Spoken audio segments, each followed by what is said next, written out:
मीरपुर नाम के शहर में तेजस अपनी पत्नी नीरू के साथ रहता था। पति पत्नी दोनों ही नौकरी करते थे। एक दिन तेजस गांव अपनी माँ के पास फोन करता है। हेलो, प्रणाम माँ।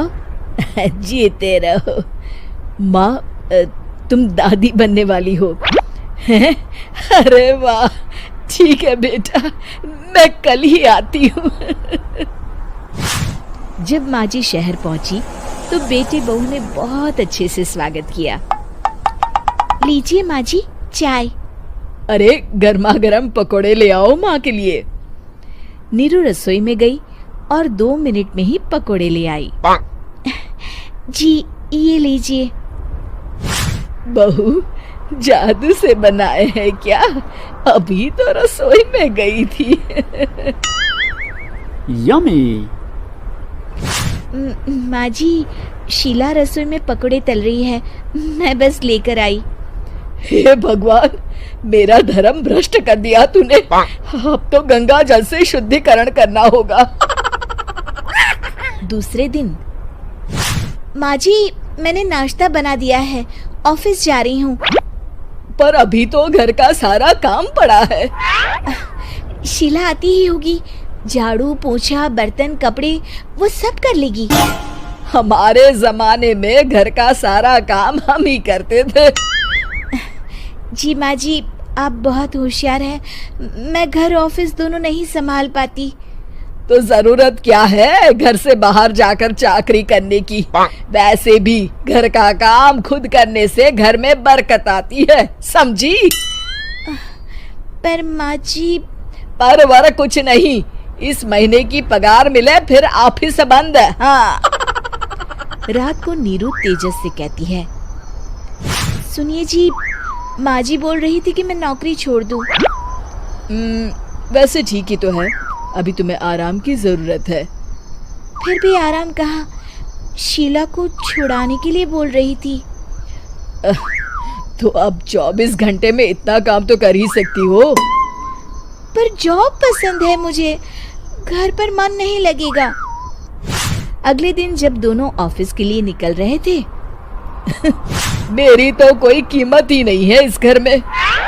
माँ जी, आजकल महंगाई बहुत है, रहन सहन भी बदल गया है, दोनों नौकरी करते हैं तभी ठीक रहता है। अच्छा, तू कहना क्या चाहती है? मेरा बेटा तुझे बिठा के खिला नहीं सकता? तू ही इस घर का खर्च चला रही है, हैं? नहीं माँ जी, मेरा वो मतलब नहीं था। मतलब खूब समझती हूँ, ये बाल धूप में सफेद नहीं किए मैंने। हाँ।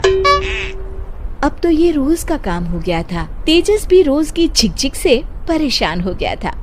एक दिन उसने कहा, नीरू, वैसे भी तुम्हें मैटरनिटी लीव मिलने वाली है, तो अभी से ही छुट्टी ले लो। पर क्या, मेरी सैलरी अच्छी खासी है। आखिर नीरू ने रिजाइन कर दिया। जब बच्चा हुआ तो घर में सब बहुत खुश हुए। कुछ दिनों बाद तेजस फाइल देख रहा था। क्या हुआ तेजस, कुछ परेशान लग रहे हो? अब हाँ, वो हमारी जितनी सेविंग्स थी वो तो हॉस्पिटल में और छठी के फंक्शन में खत्म हो गई है नीरू।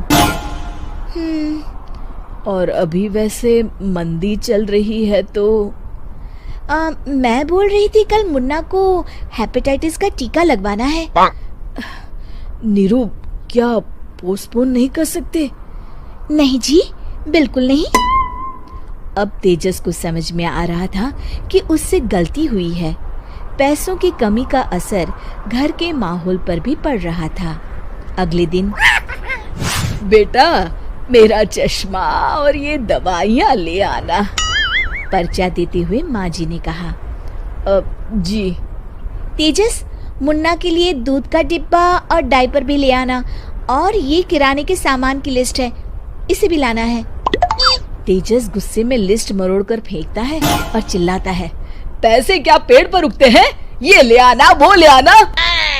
अरे पर ये जरूरत का सामान ही है। वो गुस्से में बिना कुछ कहे ऑफिस चला गया। अरे लंच तो ले जाइए। नीरू दौड़कर डिब्बा पकड़ाती है। एक दिन खाना खाने के बाद, नीरू, अब तो मुन्ना कुछ बड़ा हो गया, तो अब तुम वापस ज्वाइन कर लो ना जॉब। पर इस रिसेशन में जॉब मिलना बहुत मुश्किल है। ट्राई तो करो। फिर मुन्ना? माँ जी है ना, और एक फुल टाइम मेड भी लगा लेंगे। पर माँ जी, उन्हें तो पसंद नहीं। तभी माँ जी वहाँ आ जाती है और प्यार से नीरू के सर पर हाथ फेरते हुए बोलती है, अब मेरी समझ में आ गया बहू, पहले के और अब के समय में अंतर है। तुम काम शुरू करो, मुन्ना की जिम्मेदारी मेरी। मेरी प्यारी माँ जी। ये कहकर नीरू उनके गले लग गई। शिक्षा, परिवर्तन संसार का नियम है, हमें भी समय के साथ चलना चाहिए। उम्मीद है कि आपको हमारी ये कहानी पसंद आई होगी। कृपया हमारे चैनल को सब्सक्राइब करें और सभी अपडेट्स के लिए बेल आइकन जरूर क्लिक करें। और हाँ, वीडियो लाइक और शेयर करना मत भूलिएगा। Bye bye.